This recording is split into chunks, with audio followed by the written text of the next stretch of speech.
Chapitre 3. Jérémie. Quand ils arrivèrent à la hauteur de son immeuble, Ernest voulut lâcher les livres et dire poliment « Je peux pas aller plus loin. » Mais il y en avait réellement trop pour une personne, et il possédait assez de bon sens pour comprendre « On ne laisse pas tomber un autre être humain dans le besoin ». N'empêche qu'aller au-delà de la frontière de son habitude lui donnait froid dans le dos. Sa grand-mère ne lui interdisait pas, mais ça faisait bizarre quand même. Il était étonné en dépassant son pâté de maison de respirer encore et que la foudre ne l'ait pas encore frappé. Sa grand-mère ne l'avait jamais puni. Il n'y avait pas de quoi. Ernest passait d'étonnement en étonnement. Pas plus loin qu'à 300 mètres de la maison qui l'emmurait depuis 10 ans, chiens, enfants et autres espèces s'agitaient dans le vent et faisaient d'un coup vibrer l'esprit d'Ernest. Il se sentait pour la première fois audacieux.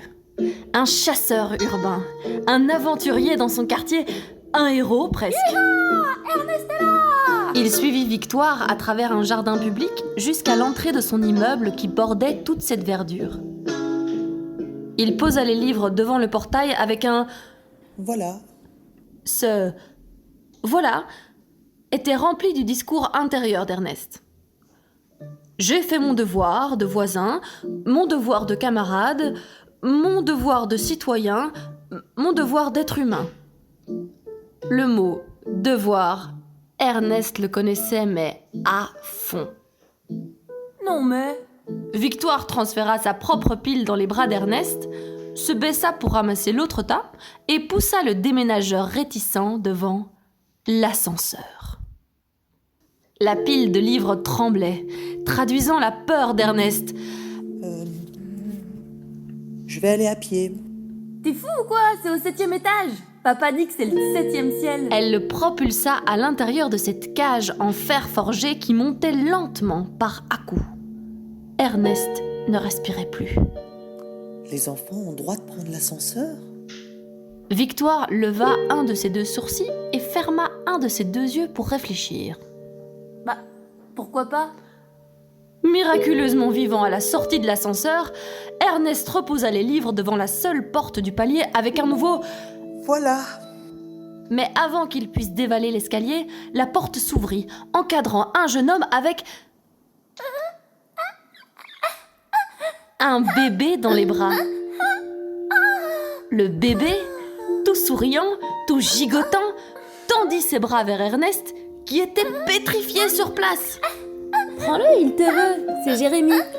Jérémie, par sa propre volonté, se trouvait déjà accroché comme une sangsue au torse d'Ernest, qui se demandait si c'était ça la foudre qui l'attendait et qui, subitement, sans avoir jamais appris non plus, eut une expression toute neuve qui marqua son visage d'un sourire fulgurant.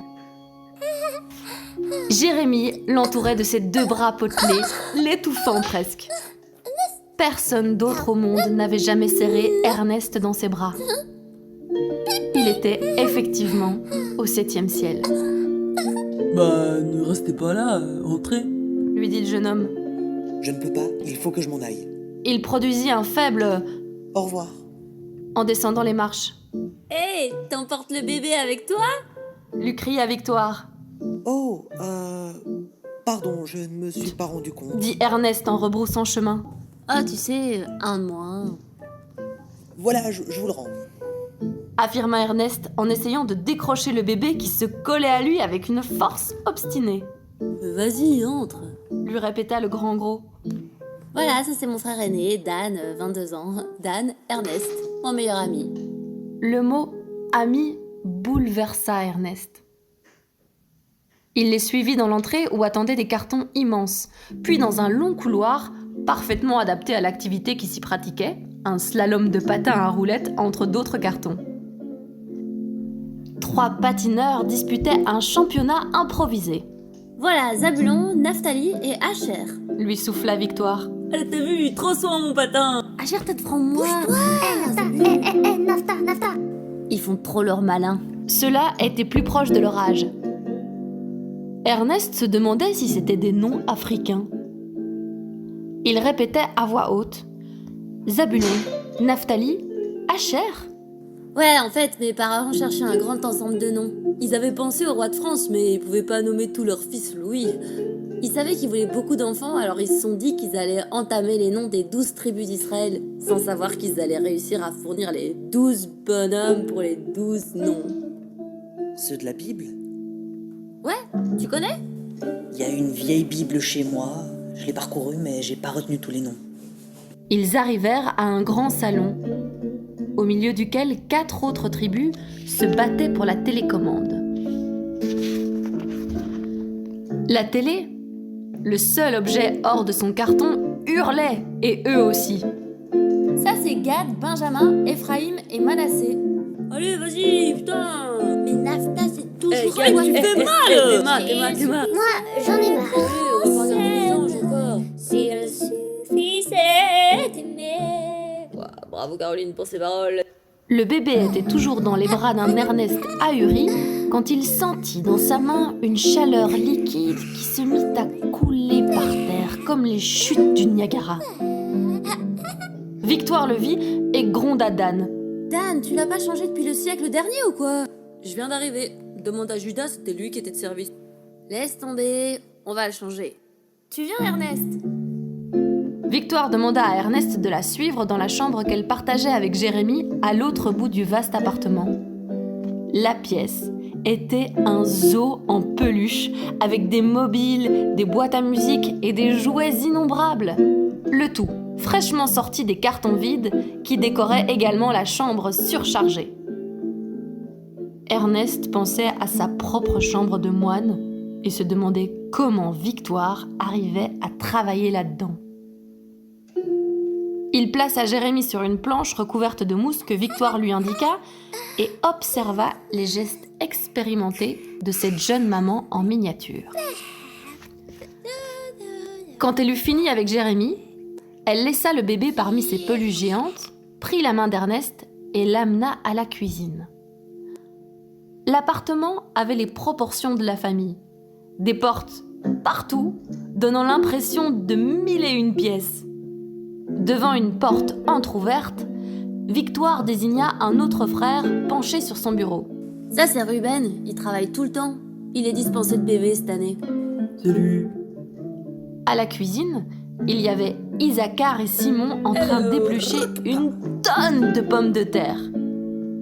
Ernest ne fit pas le compte, mais il lui sembla qu'un régiment entier se trouvait à cet étage. Victoire lui dit « Ouvre la bouche !» en lui tendant une plaque marron foncé en caoutchouc. Là, Ernest n'obéit pas. Il faut que je parte, vraiment. Attends, mange du chocolat d'abord. Non, merci. Il faut que tu m'aides, Ernest. Si tu manges la moitié de la tablette, j'aurai mon 1000e papier métallique pour ma collection. Goûte! C'est du 72% en plus. Non, non, vraiment, mon goûter m'attend chez moi. Ernest recula en disant Au revoir. Il entendit les hurlements de Jérémie abandonné. Le bébé pleure, non? Ouais, t'en fais pas, Ernest. On est tous passés par là. Victoire l'accompagna à la porte. Il y avait une chose parmi beaucoup d'autres qui perturbait Ernest. Il ne put s'empêcher de demander à Victoire Mais... dis-moi... tu as des parents? Elle leva son sourcil et ferma un œil. Mais, quelle question? Bien sûr, tout le monde a des parents. T'as bien des parents, toi? Non? Non, j'en ai pas. Dit Ernest en s'enfuyant. La suite au chapitre 4, à la découverte des secrets de Précieuse.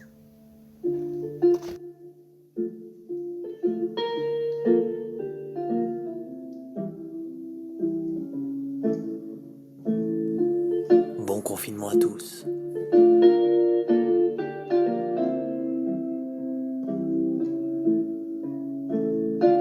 On voulait remercier nos partenaires, GarageBand, iPhone,